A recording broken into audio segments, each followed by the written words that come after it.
Assalamualaikum warahmatullahi wabarakatuh. Selamat datang abangku di channel Suarain Aja, karena setiap suara memiliki arti. Kemarin ada acara debat di Metro TV. Bang Excel sebagai perwakilan influencer yang mengkritik atau menyuarakan realita yang terjadi di bencana Sumatera dan Aceh.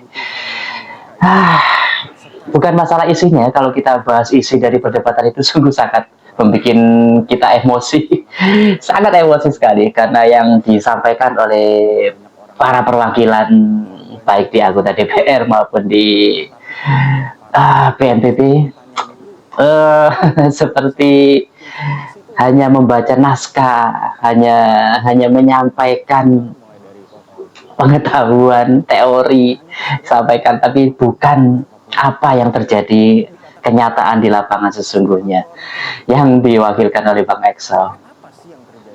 Tapi ini ya Bang, saya paling tidak sepakat ketika seperti yang disampaikan oleh Bang Excel, bahwa orang-orang di Sumatera sana dengan kejadian ini itu justru menganggap bahwa ini adalah takdir. Ya bagaimana lagi, ini adalah takdir. Seperti itu terus, seperti itu terus. Jadi ada fakta yang benar-benar ditutupi atau tidak rakyat atau masyarakat di Sumatera ini yang sengaja selalu ditutupi dengan agama, sehingga kejadian apapun di Sumatera itu seperti memang sudah ditakdirkan seperti itu, dan kita sebagai masyarakat harus bisa menerima dengan ikhlas. Padahal kenyataannya tidak seperti itu. Bahkan anggota dewan juga mengatakan, siapa itu ya, males sekali. Kenapa saya males sekali dengan anggota dewan sekarang ya? Karena dimanapun seperti tidak terasa efeknya terhadap masyarakat, seperti yang disampaikan oleh anggota dewan ini, Komisi 4 ya, Komisi Kehutanan, bisa mengatakan seperti ini. Bumi marah, bumi marah. Bumi juga makhluk hidup. Apalagi juga ada yang mengatakan bumi sudah tua. Come on. Masa anggota dewan bicara seperti itu, padahal dia adalah perwakilan dari anggota dewan yang kebetulan berada di yang dia geluti atau yang dia tangani adalah tentang kehutanan. Apa sih sebenarnya job desk-nya dari kementerian atau dari Dewan Komisi 4 tentang kehutanan ini apa sih sebenarnya? Apakah agar bisa mengelola hutan ini menjadi sumber daya yang luar biasa yang menghasilkan keuntungan kepada negara, atau menjaga kelestarian hutan ini sehingga bisa dinikmati oleh anak cucu generasi kita jauh ke belakang nanti seperti apa? Kan gitu ya. Kita dulu waktu di sekolah dasar tahun-tahun 80-an akhir, 90-an awal, kan seperti itu di dunia pendidikan diajarkan bahwa untuk bisa mewariskan generasi ke generasi hutan ini ada program reboisasi. Sekarang apa sih wujudnya? Justru pemerintah sendiri yang merusaknya. Bayangkan, anggota dewan juga menyebutkan kita terkenal dengan illegal loggingnya loh. Kok bangga? Seperti bangga mengatakan seperti itu, bahwa kita terkenal illegal loggingnya. Kan memalukan, memalukan. Itu bukan hal yang suatu yang patut dibanggakan bahwa Indonesia terkenal dengan illegal loggingnya. Tidak seperti itu. Harusnya ketika dia masuk menjadi anggota dewan, apalagi mempunyai kewenangan untuk kebijakan, kemudian apa yang dilakukan untuk menyetop atau menghilangkan yang sudah melekat di kita Indonesia, bahwa kita adalah surganya illegal logging. Bahkan sampai di Sumatera sampai 3,5 juta hektar.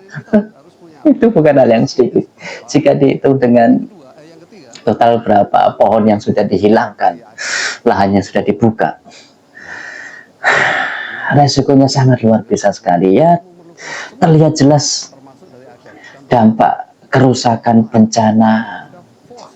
Saya berat kalau mengatakan bahwa itu adalah bencana alam. Enggak, itu bencana yang disebabkan oleh ulah-ulah orang-orang yang sangat rakus sekali. Meski bilang seperti ini, kita sebagai orang awam, masyarakat orang awam, mungkin ketika kita diposisikan di seperti itu, mungkin kita juga akan masuk di circle itu yang tidak bisa lepas, akan kita menjadi salah satu pelaku illegal logging ini ketika kita ditempatkan di posisi seperti itu, mungkin seperti itu.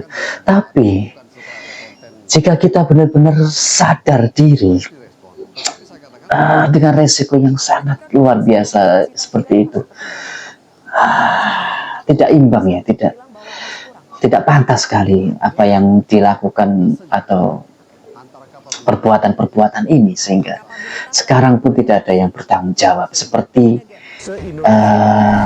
oke, terima saja bahwa ini adalah kehendak Tuhan, ini adalah takdir Tuhan. Tidak seperti itu, Bapak sekalian. Miris sekali, kerusakannya luar biasa sekali. Juga bahkan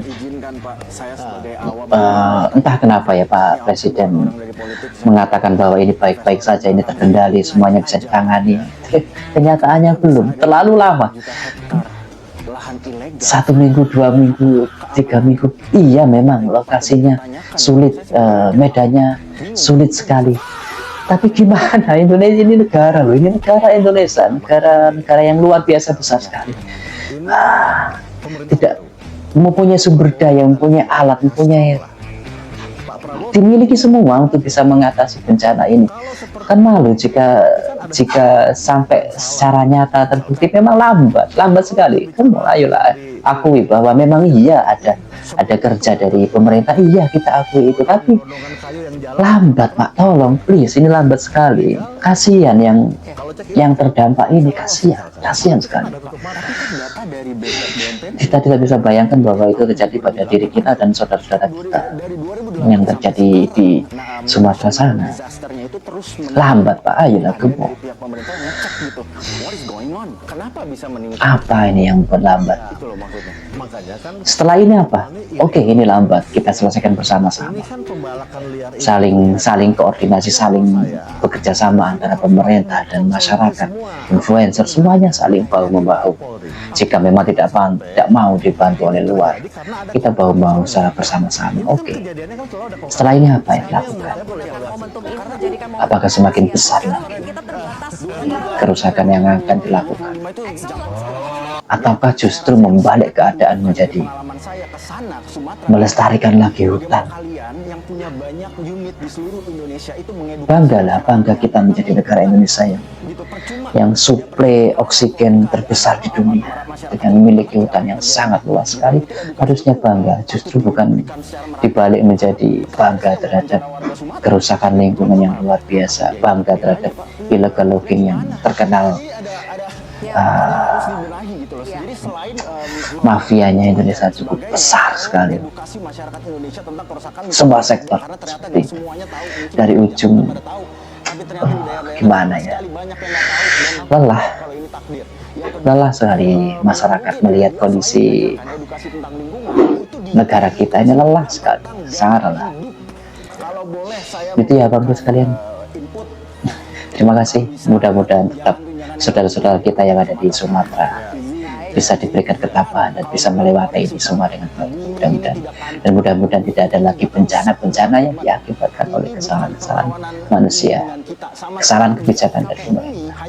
Mudah-mudahan tidak ada. Dari saya, assalamualaikum warahmatullahi wabarakatuh.